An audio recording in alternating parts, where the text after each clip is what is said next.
ಗತಿ ಏನು ಸುಮ್ಲತನ್ ಗತಿ? ಹೆಂಗ್ ಚೆನ್ನಾಗಿರ್ತಾರ್ರಿ? ಹೆಂಗ್ ಚೆನ್ನಾಗಿರ್ತಾರ್ರಿ? Pradeep, please tell me, if somebody has lost her husband, how can?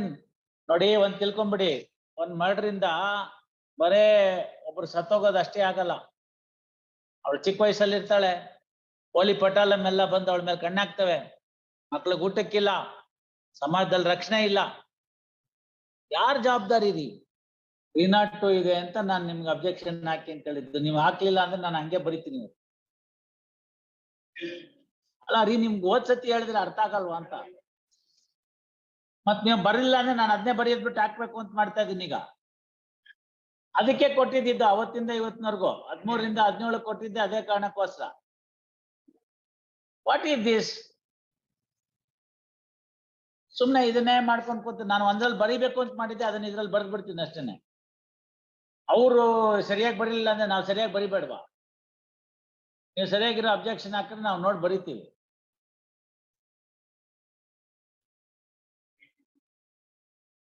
ಆಯ್ತು, ಏನು ಮಾಡಕ್ಕಾಗಲ್ಲ. ಅವ್ರೆ ನಿಮ್ಮನ್ನ ಕೊಂದಾಕ್ಬಿಟ್ಟಿದ್ದಾನೆ, ಎಷ್ಟೇ ಮಾಡಿದ್ರು ವಾಪಸ್ ಬರಲ್ಲ.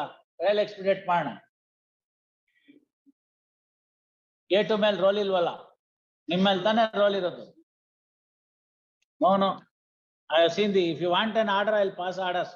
ಹಿಂಗೆ ದೋಸೆ ತಿರುವಾಕ್ತಂಗ್ 1 ಸೆಕೆಂಡ್ ತಿರುವಾಕ್ ಬಿಡ್ತೀವ್ರ, ಅಬ್ಜೆಕ್ಷನ್ ಬೇಡ. ಅವ್ರು ಸರಿಯಾಗಿ ಬರ್ಲಿಲ್ಲ ಅಂದ್ರೆ ನಾವು ಸರಿಯಾಗಿ ಬರೆಯಕ್ ಆಗಲ್ವಾ? ಮತ್ತೆ HGP seeks time to file objections as a last chance. Release this matter for filing objections on 21st. ಈಗ 20th ಬೇಕಾದಷ್ಟು ಆಗ್ಬಿಟ್ಟಿದೆ, 21ಕ್ಕೂ ಆಗಿದೆ. ಏನ್ ಮಾಡೋದು? ಆಗ್ಲಿ ಬಿಡಿ, ನೀವು ಅಬ್ಜೆಕ್ಷನ್ ಇವತ್ತೇ ಹಾಕಿ. ಬರೇ ಅಬ್ಜೆಕ್ಷನ್ ಹಾಕಕ್ತಾನಿದೆ, ಹಾಕಿ ಆರ್ಡರ್ ಮಾಡೋಣ. ಅದಕ್ಕೇನಂತೆ 100 ಕೇಸ್ ಬೀಳ್ಲಿ ಒಂದಿನಕ್ಕೆ, 100 ಕೇಸ್ ಬೀಳ್ಲಿ ಒಂದಿನಕ್ಕೆ ತಗೊಳ್ಳೋಣ. ಅದಕ್ಕೇನು ನಮ್ಗೇನು ತೊಂದ್ರೆ ಇಲ್ಲ. 150 ಬಿದ್ರು ತಗೊಳ್ಳೋಣ, ಅದಕ್ಕೂ ಏನ್ ತೊಂದ್ರೆ ಇಲ್ಲ. ಇವೆಲ್ಲ ಹಳೆ case ಮುಗಿಬೇಕಷ್ಟೇ. Not a case for granting, Pradeep, otherwise I would have used my discretion and granted. ಅವಳ ಗತಿ ಏನು ಸುಮ್ಲತನ್ ಗತಿ? ಹೆಂಗ್ ಚೆನ್ನಾಗಿರ್ತಾರ್ರಿ? ಹೆಂಗ್ ಚೆನ್ನಾಗಿರ್ತಾರ್ರಿ? Pradeep, please tell me, if somebody has lost her husband, how can? ನೋಡಿ, ಒಂದ್ ತಿಳ್ಕೊಂಬಿಡಿ, ಒಂದ್ ಮರ್ಡರ್ ಇಂದ ಬರೇ ಒಬ್ರು ಸತ್ತೋಗೋದು ಅಷ್ಟೇ ಆಗಲ್ಲ. ಅವಳು ಚಿಕ್ಕ ವಯಸ್ಸಲ್ಲಿ ಇರ್ತಾಳೆ, ಪೋಲಿ ಪಟಾಲಂ ಎಲ್ಲ ಬಂದು ಅವಳ ಮೇಲೆ ಕಣ್ಣಾಕ್ತವೆ, ಮಕ್ಳಿಗೆ ಊಟಕ್ಕಿಲ್ಲ, ಸಮಾಜದಲ್ಲಿ ರಕ್ಷಣೆ ಇಲ್ಲ. ಯಾರ್ ಜವಾಬ್ದಾರಿ ರೀ?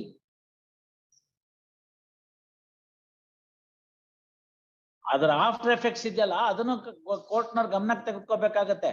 ಕಾಲ ಇತ್ತು 50ರಿಂದ 60ನೇ ಇಸ್ವಿ, 60ರಿಂದ 70ನೇ ಇಸ್ವಿನಲ್ಲಿ ಅಕ್ಯೂಸ್ಡ್ಗೆ ರೆಡ್ ಕಾರ್ಪೆಟ್ ವೆಲ್ಕಮ್ ಆಗ್ತಿದ್ದು. Gone are those days. ಇಲ್ಲಿ ವಿಕ್ಟಿಮ್ ನೋಡೋರು ಯಾರು? ಎಲ್ಲ 1-2 ಕೇಸ್ಗಳಾಗೋದು, ಅವಾಗ ಪರವಾಗಿರ್ತಿರ್ಲಿಲ್ಲ. Day in and day out for flimsy reasons murders are taking place.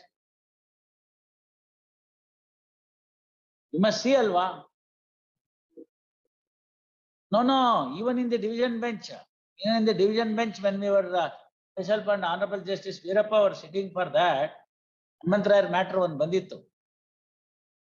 ಪಾಪ ಹಿರಿಯರು ತುಂಬಾ ಚೆನ್ನಾಗಿ ಆರ್ಗ್ಯುಮೆಂಟ್ ಮಾಡಿದ್ರು, ಬಹಳ ಫಸ್ಟ್ ಪ್ರಿನ್ಸಿಪಲ್ಸ್ ಎಲ್ಲ ಇಂದ ಆರ್ಗ್ಯುಮೆಂಟ್ ಮಾಡಿದ್ರು.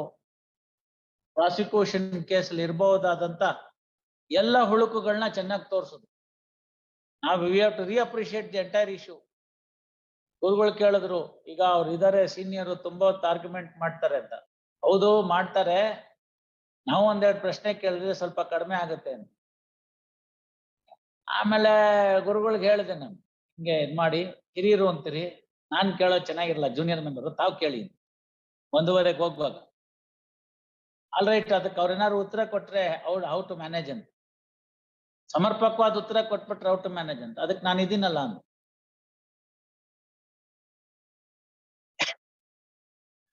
ಆಮೇಲೆ ನೆಕ್ಸ್ಟ್ ಪಾಯಿಂಟ್ ಈಸ್, ಇವ್ರನ್ನೇನೋ ಒಪ್ಪಿಸ್ತೀವಿ ನಾವು, ವಾಟ್ ಅಬೌಟ್ ಅವ್ರ ಮಜ್ಜಿಗೆ ಅಂತ, ಯು ವಿಲ್ ನಾಟ್ ಅಗ್ರಿ ಅಂತ.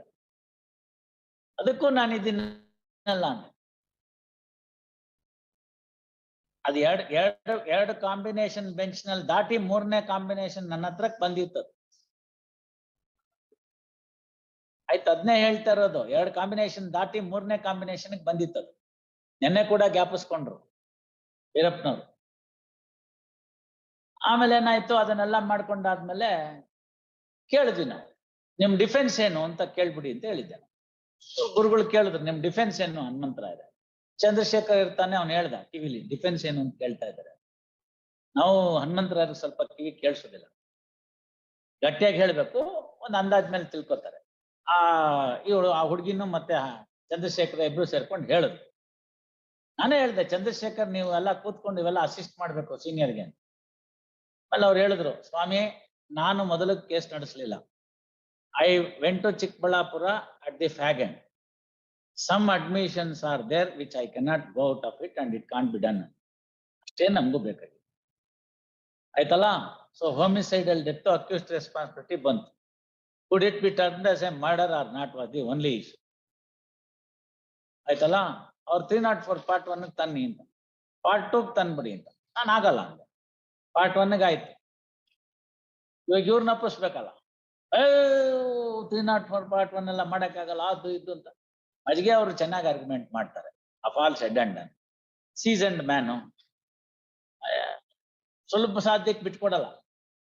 ಆಯ್ತು, ಇವಾಗ ಇವ್ರಂದ್ರು, ಇವಾಗ ನೋಡಿ, ಇವಾಗ ನೀವು ಅಲ್ಲನ್ಬಿಟ್ರಿ ಇಲ್ಲನ್ನಿ ಅಂತ. ಅದಕ್ಕೂ ಎಲ್ಲ ರೆಡಿ ಮಾಡಿಟ್ಟಿದೀನಿ, ಏನು ಯೋಚನೆ ಮಾಡಬೇಡಿ. I have read the papers through and through ಅಂತ. 2 ನೈಫ್ ಇದೆ seized from the accused, 2 knife ಅಷ್ಟೇನೆ, sharp edged. There is a severe blunt injury on the occipital region of the deceased, which could not have happened by the knife. ಒಂದು ಕಲ್ಲಲ್ಲಿ ಜಜ್ಜಿದ್ದಾರೆ, ಇಲ್ಲದೆ ಹೋದ್ರೆ something rod ತರದ್ದೇನೋ ತಕೊಂಡು ಹೊಡೆದಿದ್ದಾರೆ, fracture ಆಗಿದೆ. Occipital ಬೋನ್ fracture ಆಗಿದೆ, dent ಇದೆ ಒಳಗಡೆ. ಫೋಟೋ ಎಲ್ಲ ಇತ್ತು. ಫೋಟೋ ಕೊಟ್ಬಿಟ್ಟು ಇದು ನೋಡಿ ಹಿಂದೆ, ನೋಡೇ ನೋಡಿದ್ರು. ಆಮೇಲೆ ಅವರು ಕೇಳಿದ್ರು, ಇಲ್ಲ ಸರ್ ನೋಡಿದೆ. ಮತ್ತೆ how do you explain this injury ಇಂದೆ?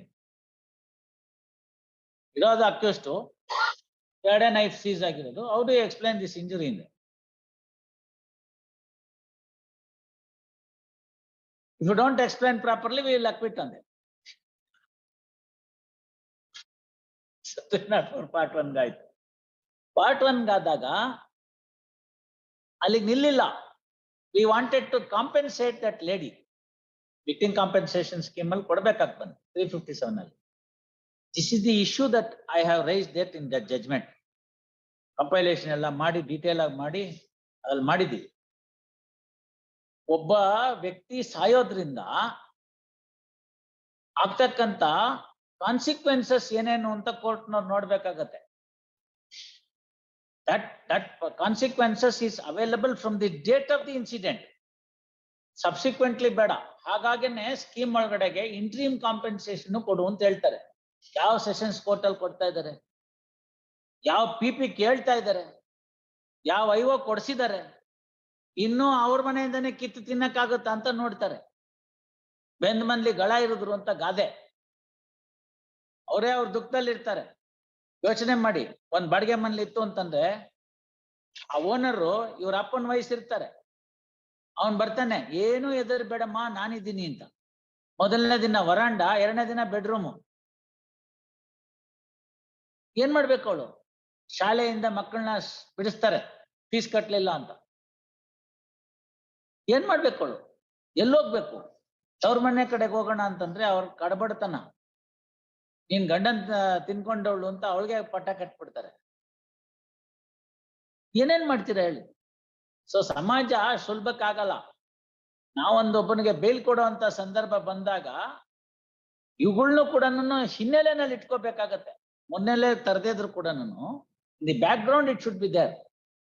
Gone are those days. ಬರಲ್ವಾ, ಆಯ್ತಾ, ಚಾರ್ಜ್ ಶೀಟ್ ಹಾಕಿದ್ರ, ಇವನ್ನೆಲ್ಲವಾಗ್ಲೂ ಬರ್ತೀನಿ ಇನ್ನ ಕೊಟ್ಬಿಡು ಬೇಲ್. ಅದೆಲ್ಲ ಹೋಗಿ ಅದು ರಿಫಾರ್ಮ್ ಆಗ್ತಾ ಇದೆ. ಬೇಲ್ ಆಕ್ಟ್ ಬಂದಾಗ ಅವೆಲ್ಲ ಗೊತ್ತಾಗುತ್ತೆ. ಇವತ್ತು I was just viewing how many cases the Honorable Supreme Court has cancelled the bail in POCSO cases. 2.5 dozen cases ಇತ್ತು.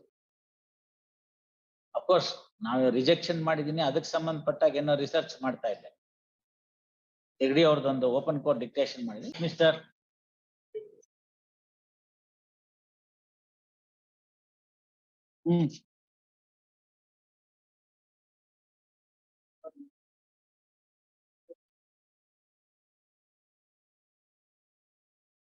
ಅವ್ರು ಹಾಕ್ಲಿಲ್ವಲ್ಲ.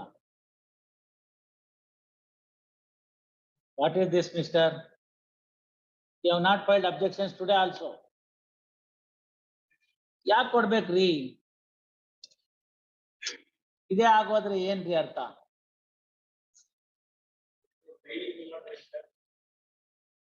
Correct, sir. I remember this. ಅದೇನೋ ಇದಕ್ಕೆ ಕಂಡೀಷನ್ ಹಾಕ್ಬಿಟ್ಟು ಇದೆಲ್ಲ ಇರ್ಬೇಕು ಅಂತ ಹೇಳ್ಬಿಟ್ಟು ಅದಕ್ಕೆ ನಾನು ರಿಜೆಕ್ಟ್ ಮಾಡ್ತೀನಿ. ಅದು ಪುಷ್ಪನ. What is that lady's name? Pushpavathi.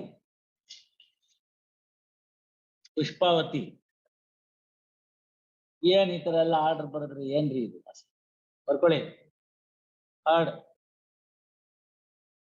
Counsel for petitioner and HGP. Question under section 439 CRPC with the following prayer.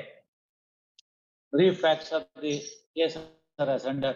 A complaint came to be lodged with the Chikanayakanhalli PS by Srimati Sumalata, wife of Prakash AN, which was registered in crime number 56 of 2022.